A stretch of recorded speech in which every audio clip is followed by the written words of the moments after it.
नमस्कार दोस्तों। आज हम कर रहे हैं सामाजिक विज्ञान class 9th half yearly paper का सॉल्यूशन।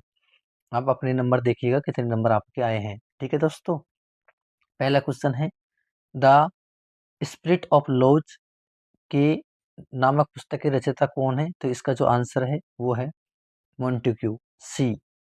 अगला, रूस की संसद का नाम क्या है। तो इसका जो आंसर है वो है ड्यूमा, ए। आगे क्वेश्चन नंबर थर्ड, पूर्वी घाट का सर्वोच्च शिखर है। तो इसका जो आंसर है वो है बी, महेंद्रगिरी। आगे, लोकतांत्रिक शासन पद्धति दूसरों से बेहतर है क्योंकि। इसका जो आंसर है दोस्तों ये है डी, ये अधिक जवाबदेही होती है।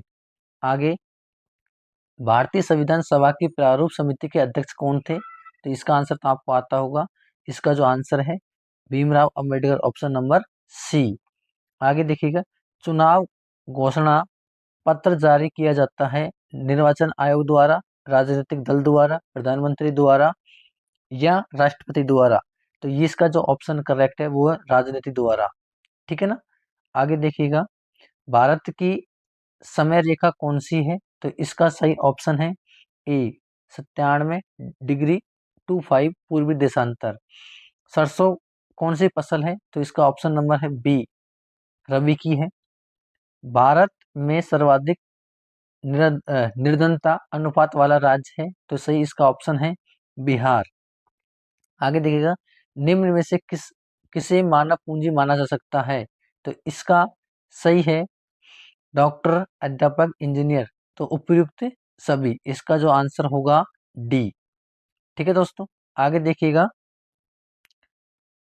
रिक्त स्थानों की पूर्ति कीजिएगा। पहला, अगर पहले की हम बात करते हैं तो पहले में जो आएगा वो आएगा कि symbolizes the freedom of slaves. तो इसका जो आंसर है वो है दोस्तों statue of liberty, statue of liberty, LIBERATY। ठीक है। आगे दूसरा, रूस में बोल्शेविक क्रांति में हुई थी। तो इसका सही आंसर है 1917। ठीक है दोस्तों, आगे देखिएगा, भारत गोलार्ध में स्थित है। तो इसका सही आंसर है उत्तरी गोलार्ध। क्या है इसका? उत्तरी गोलार्ध। आगे, भारत में वर्ष 2011 में साक्षरता दर थी।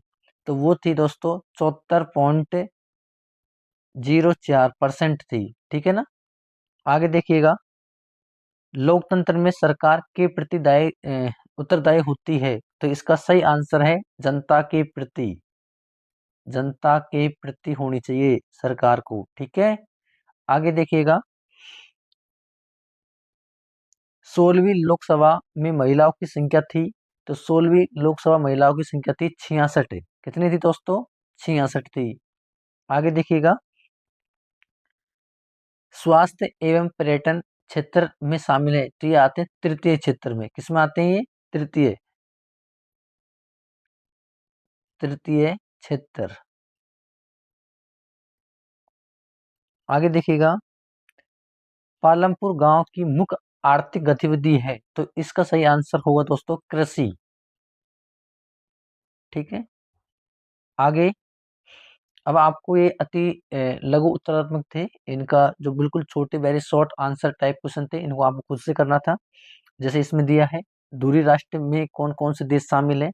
तो इसका सही आंसर है जर्मनी, इटली और एक था दोस्तों जापान। ठीक है। आगे देखिए, लू क्या है।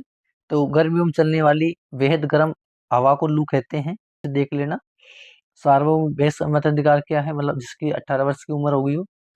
अब आगे देखते हैं इसका मैप। ठीक है ना। तो ये पूरे क्वेश्चन आपके बुक से आए हैं, या आपने अगर अच्छे से पढ़ाई करी होगी तो। और ये मैप की जो बातें कर रहा हूँ, मैप में जैसे मुंबई है, असम, दिल्ली, केरल, कांडला, अरुणाचल प्रदेश। तो दोस्तों मैप मैंने जो आपको लगा के दिखा रहा हूँ, इसको मैं आपको भर के बताता हूँ अभी यहाँ पर कि ये जो बिंदु है यहाँ पर, ये है दिल्ली।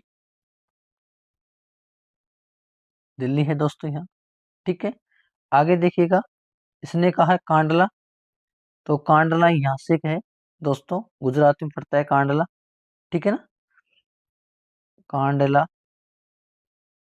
आगे देखिएगा, इसने कहा है एक केरल कहा था, तो केरल पड़ता है दोस्तों ये जो एरिया दिखा रहा है ये वाला, ये ये केरल है, ठीक है ना, ये केरल है दोस्तों। आगे इसने कहा अरुणाचल प्रदेश, तो दोस्तों अरुणाचल प्रदेश है ये वाला। और इसके बाद में कहा था इसने असम, तो असम है दोस्तों ये वाला।